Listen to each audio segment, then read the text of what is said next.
Hey everyone, this is JT from Hornippy Media coming at you with a quick-ish tutorial on how to make an animated sheet music reading video. Our final product's going to look like this.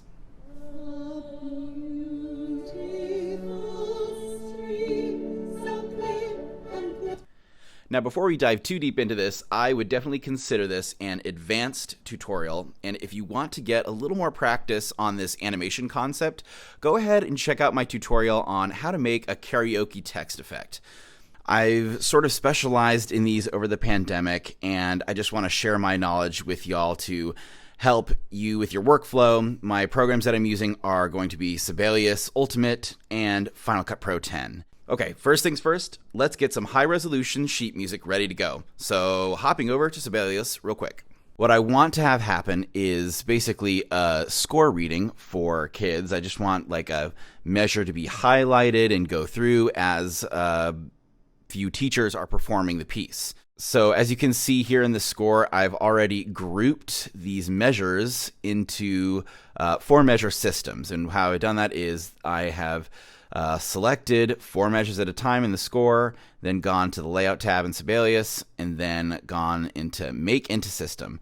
And so I've done that on all of the parts that will be visible to the students. And I've gone through doing that in the whole score. Anyway, then I'll go to File, and I'm going to export this as a PDF. You can also just start from a PDF if you have a high-quality PDF of sheet music that you can just put together. So I do this, and then I export a score only in a place where I know it's going to be. So, go to Browse, go to Desktop, put it somewhere there in an easy to find file name by changing it here. Okay, so then you click Export. All right, so that's already been exported, and then once you have that exported, then you are going to make screenshots of the piece. So let me just go ahead and look up the screenshot. I've already made these screenshots today. I've already put together some screenshots, and what I've done is just open the PDF and then hit on the Mac Command-Shift-4 and then started at one end of the piece of paper and then just slid it all the way over and then deselected, or not deselected, but just like lifted my finger off the mouse, and then it appears on the desktop as a screenshot. If I drag it here, okay, it's behind here, but it's on the desktop anyway.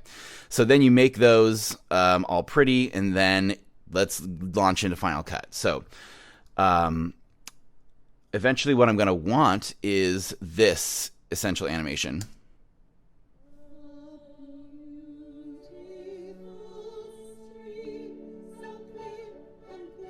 So what that's doing is following the music while highlighting going across. So it shows students when to sing or when to play. So once you have all the screenshots of your piece ready to go, you're going to hit, you're going to open your project. Here I've got, I'm doing this project for the Fairfax Symphony, their link up performance, and make your sequence, import everything, Command I to import. And then I put them all in a folder on my desktop. And so, they look like this. And I just, so then I just click import, selected, and then they'll all populate onto your, your clips. Then you will select them. I like to order them too, just to make sure. I like to name them specifically so that I know what order to put them in. Then you're going to go ahead and drag them to your timeline. As you can see, I've already done that. And then they'll populate into the timeline. Then let's actually go ahead and redo, let's do number 2 and 3. So since those are I've already done the first slide essentially, so we're going to add these two. So I'm going to mute these so we with the shortcut V. So you can see they're kind of wonky. They're not in the right place. So what we're going to trim them up to match the timing. So here we are, beautiful and blue. All right, so then what we're going to do is make that all into one group of clips. So what you do here, I could do it a couple different ways. You could just create a transition at 1 and then drag that into the little storyline here, and then create another transition there. Or you can, another shortcut to lift something from a storyline is Option Command up arrow key. you could combine them. I'm just going to trim this down from the left or from the right, and then you have two selected, and then you hit Command G to make them into their own storyline. So we're just going to put them down here. Oop. Move it on this side of that slug. Put that there. So a beautiful, and blue. Okay, so here we are. We obviously need to transform this. And this is where just like you use your eye, you go to, where it looks good. It kind of matches pretty closely here. So maybe I'm just going to, with the transform option, let's zoom out, having the viewer window selected, Command minus. Then just gonna play around with that a little bit and try to make it line up as much as I can, but it's okay if it doesn't line up. It's not the end of the world. It's just a different slide. We're gonna shrink it down just a little bit. Okay. And then, okay, that looks pretty good. So when we have that, now we are going to start the animation. What I've done here is I've put a slide of white, a solid white background. And you can find that in the Install Generators tab, and just go to Custom, drag it onto your timeline. It'll originally be black, and you can just, I like to crop it. I don't like to resize, I like to crop. That's just my trend now. So you do crop, you drag it underneath the sheet music layer in the timeline, and then you make it white. So you go to the color window and then select white. Bam. And see how it just makes a nice background here for that sheet music. Okay, so now we're just going to delete that. Bam. All right. I have a cross dissolve there. So now let's animate. So what you're going to do is, you can see I've done it already here, and you want to just, to maximize your workflow, you want to just like do copying, pasting as much as possible. But for this case, I'm going to show you exactly how to get it. So you're going to go to Install Generators here and scroll all the way down to Solids. And then you're going to select Custom. You're going to drag Custom onto the timeline. And then you're going to crop it. So this is going to be the recorder part. So let's go ahead and put it, just highlight it over what the recorder part is. Then let's Shift Z to view the whole timeline, and let's line up that solid with the edge of this sheet music slide. Okay, looks good. Then what we're going to do is change our color. So I'm going to select the color here in the inspector panel, and you can see, or you take the eyedropper and go to, it's this color, it's this purple here. So then that's selected, and you can see I've already like dragged that color right there so I can access it easily. So I could have just clicked that instead. Now that we have that, we are going to, in the inspector panel, go up to this like video inspector and select opacity and turn it down to 50. Boom. So see how that makes a nice like clear, viewable, like translucent color over that? I love that. It's so pretty. All right, and it looks like it just doesn't bisect the stave. So I'm just going to edit the crop there. And before I add any keyframes, I'm also going to drag the left side of the crop. This is very important. It just looks really clean if you drag the left crop all the way to the front of the staff. Okay, I'm in the viewer window and I'm hitting Command plus to really zoom in on that. Command plus, use this little window here to drag over, and then we're going to just, oh, that looks so good. Okay, drag the handle of the crop over to make it line up really perfectly with the front of that measure. Okay, and then, man, okay, I have snapping turned on, so I'm going to turn that off. Bam. Or just hit N. God, it's like really wanting to snap there to the center of the frame. So we're going to zoom in even more, and what I'm trying to do is just get it to come down a little bit so that it's not on that measure number. Look at that. Dang, that is so frustrating. All right, let's zoom out a little bit. Let's see if we can get them both in frame. Okay, no. Stop it. Oh my gosh. Okay, that's frustrating. Okay, cropping. Come on. Maybe if I hold shift. Okay, nope. Holding shift. Damn it. Nope. I really don't want it to. Why is it doing that? Oh, it's so annoying. Well, if that's the case, then you simply just have to go over here into the inspector panel and just drag up or down until you get to the desired I like using the handles just because it's more fun, but that's a very specific way to do it, is just to head over here and in the crop window, just, adjust the left crop, or the top crop, the crop top. And that's what I did. Okay, cool. So now that we have that, let's zoom back out and let's go to the front of this clip. So this is where the music starts. So we are going to have that whole thing selected, and we're going to slide it. Don't be too nervous. We're going to go to the very front as possible to this layer, and just completely make it disappear to the left side of the screen. And then we are going to add a keyframe, a single keyframe here. Boom. And what I do, I just click this little keyframe box in the viewer window. And let's go. Well, no, that's fine.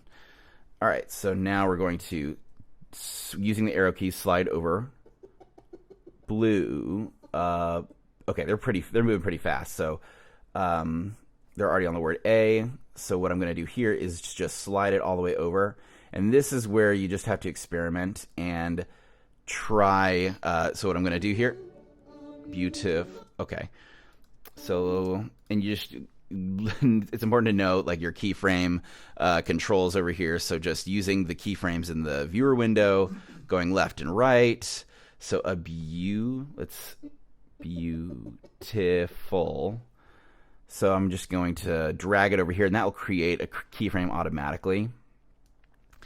If you just drag it. So you can do it for every single note or every beat, but I like to do it just kind of in the general area, because it just makes it look smoother in the end. Dream. Okay, so I'm just using the arrow keys to navigate over. So I see Michelle over here. She's getting ready to say the word of, or she did just say of. Okay, and then I'm going to drag the handle over to the next measure, and then me. Okay, cool. So you should finish that note. So like at the end of that, I'm just going to drag it over. And okay, so then we're at the end of the clip. So this is where our trimming comes in handy. So then I go all the way here and just to the end of the measure. I don't like to go off that because it kind of you can do that, but I think this just looks super, super clean. Yeah, that's pretty good. So now let's go back in the timeline and watch it. Spacebar. Okay, that looks pretty darn good. So now what we're going to do is we're going to make the other follow line for a score reading. This is really nice. I like to differentiate. So we're just going to Command C with the layer selected in the timeline, and Command V right on top. Boom. So now we just have two lines there. So what we're going to do is change from our crop to our transform, and then just slide it down. And I like to get super, super specific here and drag it over and just make them like line up perfectly as possible. So I'm holding Shift while I'm doing this too, to make sure that that I don't skew one or the other. Maybe I did just skew it a little bit. Crap. Okay, Command Z. Let's get back to the beginning. Okay, I'm going to hold it and then pull it down while holding Shift. Okay, I don't want any overlap. Let's just double check. Okay, there's a little bit of overlap, so let's just adjust it a little bit more. Yep.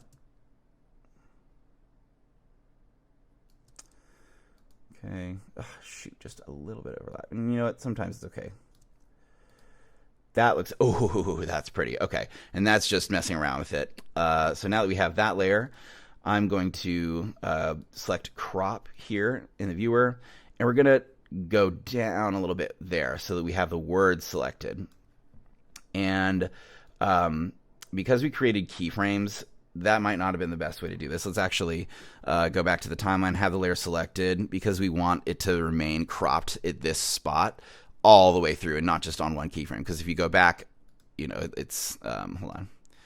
So you can see if, you scroll back, it's not quite lined up to, like the keyframe that I made is like right there, and that is not, it doesn't apply to the whole length of the clip. So what we're going to do is just adjust the animation. So Control V with that layer selected, and this is so good. This is just the keyframe editor, like advanced keyframe editor. I just found out about this super good hack. So let's go to bottom, because that's the bottom crop. And we're going to select all these keyframes and just hit delete. Okay, now we can drag this handle down past that word, and it looks great. And it will stay there. There's only one keyframe you see here. And then let's just keep our timeline nice and neat. So we're gonna hit Command V or Control V again. And now let's change the color of this layer to match our first one. So just gonna select that with my pre-selected color, and now let's watch it back. Zoom out, sorry. Boom, boom. Okay.